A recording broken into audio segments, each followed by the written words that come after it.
When the queen of Sheba heard what was being said about Shlomo, she came to test him with difficult questions in Jerusalem, accompanied by a very great retinue, including camels bearing spices and gold in abundance and precious stones. When she appeared before Shlomo, she spoke with him about everything on her heart. And Shlomo answered all her questions. Nothing was hidden from the king that he could not explain to her. After the queen of Sheba had seen Shlomo's wisdom, the palace he had built, the food at his table, the manner of his seating his officials, the manner in which his staff served him, how they were dressed, his personal servants and how they were dressed, and his manner of going up to the house of Adonai, it left her breathless. She said to the king, "What I have heard in my own country about your deeds and your wisdom is true. But I couldn't believe the report until I came and saw for myself. Actually, they didn't tell me even the half of how great your wisdom is. In reality, you surpass the reports I heard. How happy your people must be. How happy these servants of yours who are always here attending you and getting to hear your wisdom. Blessed be Adonai, your God, who took pleasure in you and put you on his throne, so that you could be king for Adonai, your God. Because of your God's love for Israel, to establish them forever, he has made you king over them, to administer law and judgment." Then she gave the king 4 tons of gold, spices in great abundance, and precious stones. There had never been spices like those Queen Sheba gave to King Shlomo.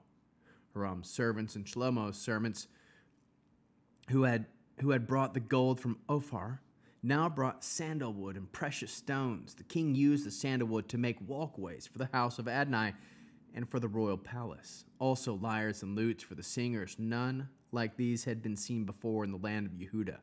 King Shlomo gave the queen of Sheba everything she wanted, whatever she asked, more than what she had brought to the king. After this, she returned and went back to her own country, she and her servants.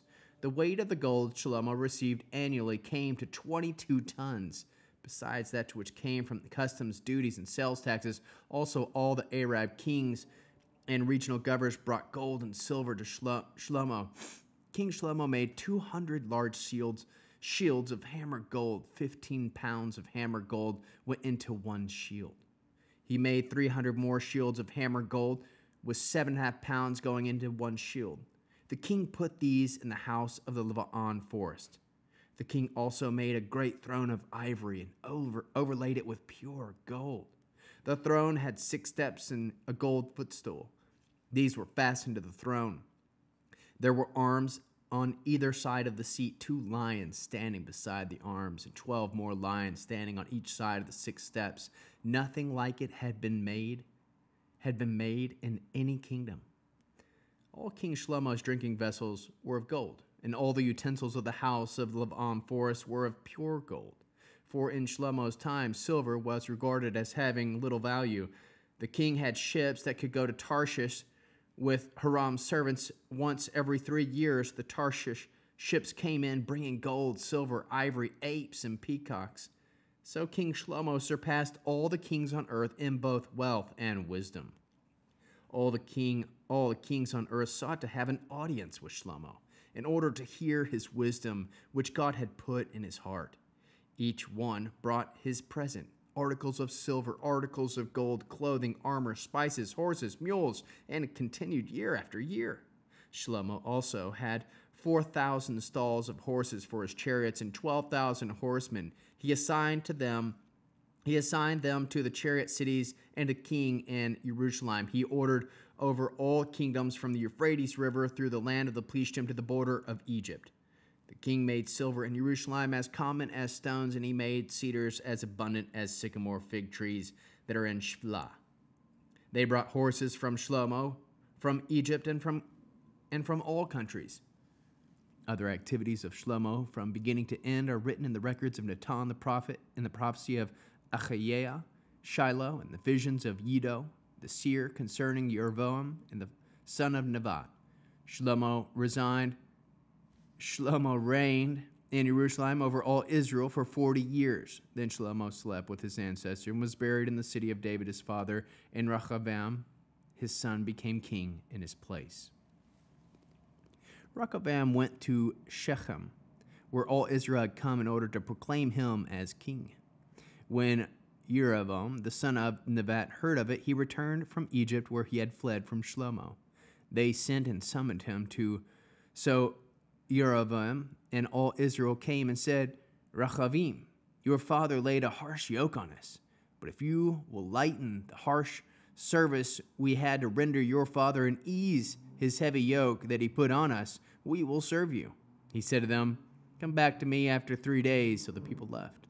King Rehoboam consulted the older men who had been in attendance on Shlomo, his father, during his lifetime, and asked, what advice would you give me as to how to answer these people?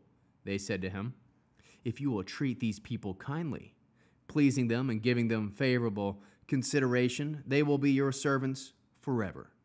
But he didn't take the advice of the older men gave him. Instead, he consulted the younger men who he had grown up with, who were now his attendants.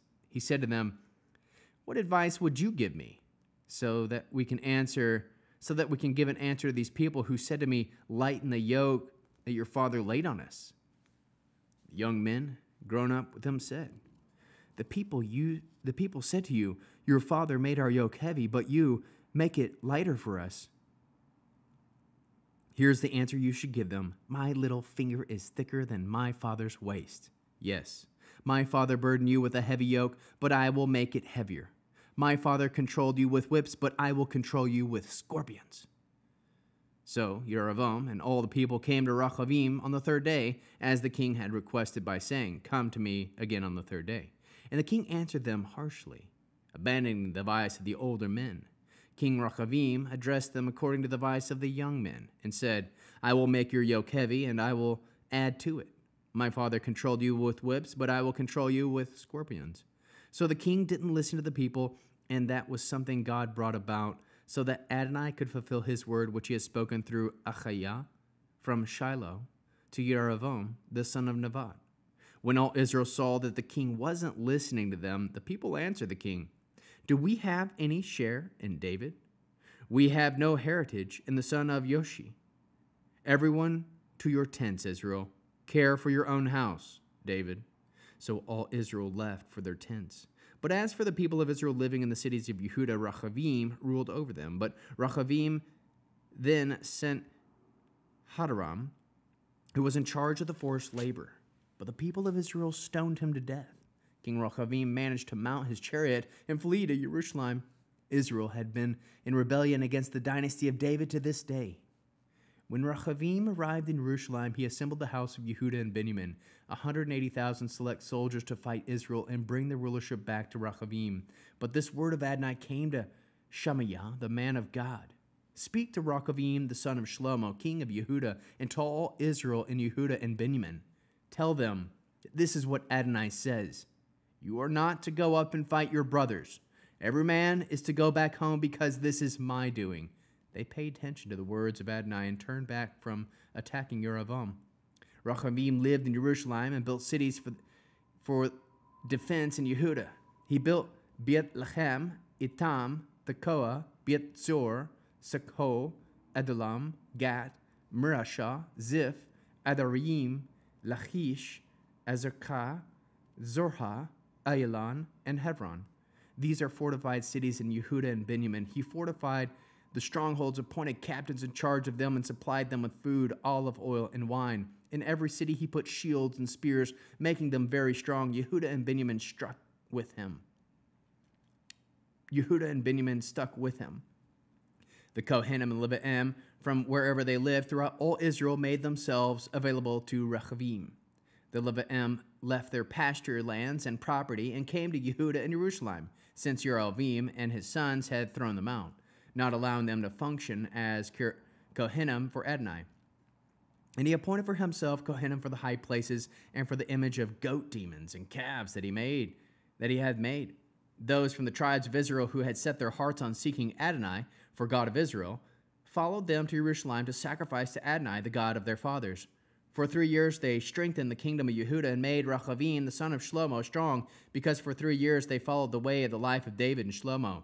Rechavim married Mechalat, the daughter of Yeramot, the son of David, and Evichiel, the daughter of Elav, the son of Yoshi, and she became the mother of his sons Yeush, Shamra, Zaham.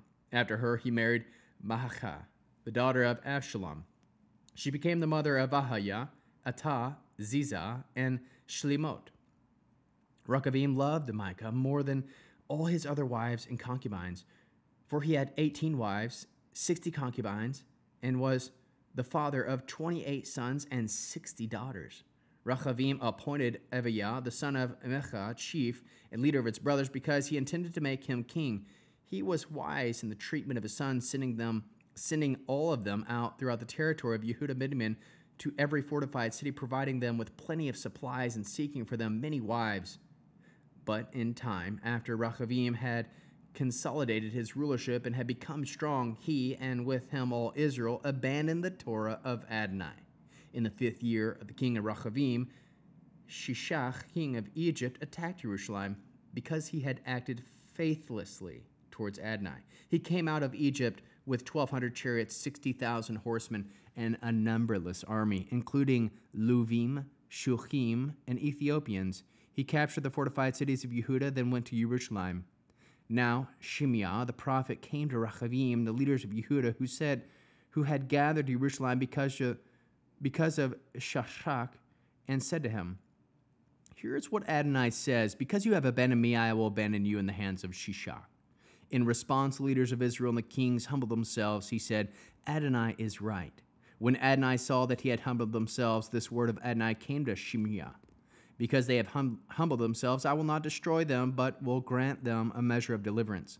My wrath will not be poured out on Jerusalem through Shishak. However, they will become his slaves so that they will come to appreciate difference between serving me and serving earthly kingdoms." So Shishak, king of Egypt, attacked Jerusalem. He took the treasure of the house of Adonai and the treasures of the royal palace. He took everything, including the gold shields Shlomo had made. To replace them, King Rechavim made shields of bronze, which he entrusted to the commanders of the contingent regarding the gate and the royal palace. Whenever the king went to the house of Adonai, the guard would come in and get the shields. Later, they would return them to the guard room. After he humbled himself, the anger of Adonai turned away from him, so that he did not altogether destroy him. Moreover, some good things were found in Yehuda. So King Rechavim consolidated his rulership in Jerusalem. Rechavim was 41 years old when he began his reign, and he ruled 17 years in Jerusalem, the city Adonai had chosen for all the tribes of Israel to bear his name. His mother's name was Naamah, the Ammonite. He did what was evil, because he did not set his heart on seeking Adonai. The activities of Rechavim from beginning to end were written in the genealogical organization histories of Shemaiah the prophet and Iddo the seer. But there were continual wars between Rechavim and Yerovim. Rechavim slept with his ancestors and was buried in the city of David. Then Aviah, his son, became king in his place.